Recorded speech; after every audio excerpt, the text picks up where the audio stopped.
Que penses-tu d'avoir un assistant disponible 24 heures sur 24, 7 jours sur 7, qui ne se plaint pas, ne se fatigue pas et répond toujours à tes questions quand tu veux, comme tu veux et où tu veux? Tu conviens avec moi que avoir un être humain comme ça, c'est impossible. Mais aujourd'hui, tout ça est devenu possible avec des agents IA. Et c'est ce que je vais te montrer dans cette vidéo. Comment construire cet agent IA? La réponse à cette question fera l'objet de cette vidéo. Je vais te montrer pas à pas, étape par étape, module par module, comment ce type d'agent IA est construit. Dans un premier temps, on va construire un assistant qui va répertorier l'ensemble de tes rendez-vous sur Google Calendar. À chaque fois que tu vas demander, donne-moi le rendez-vous, par exemple, donne-moi l'ensemble des rendez-vous de tel jour, de telle journée, il va te les donner. Donne-moi l'ensemble des rendez-vous d'une semaine, il va te les présenter. Voilà le début et par la suite, on va poursuivre avec la création des rendez-vous et bien d'autres fonctionnalités encore.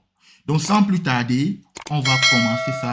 Comme je te l'ai dit, je vais te montrer ça étape par étape, module par module et de manière complètement détaillée, de telle sorte que tu puisses de ton côté réaliser le même système. Ou alors, si tu veux, je peux te donner mon système pour que tu puisses tout simplement l'implémenter.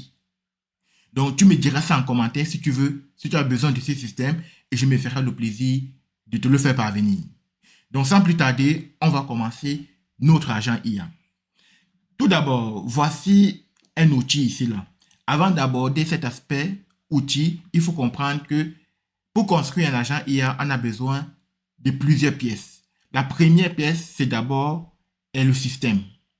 C'est qu'on va appeler ici là le prompt système. Et la deuxième, ce sont les outils. Les outils, ce sont les informations supplémentaires que tu viens donner à l'agent IA dont il va se servir pour mieux te répondre. Et la troisième chose, c'est bien évidemment des paramètres. Donc tout ça, bon, sans oublier la quatrième chose qui est vraiment aussi ton talent, ce qu'on appelle le skills. C'est ton talent, ton ingéniosité à mettre tous ces briques ensemble pour qu'ils puissent fonctionner correctement.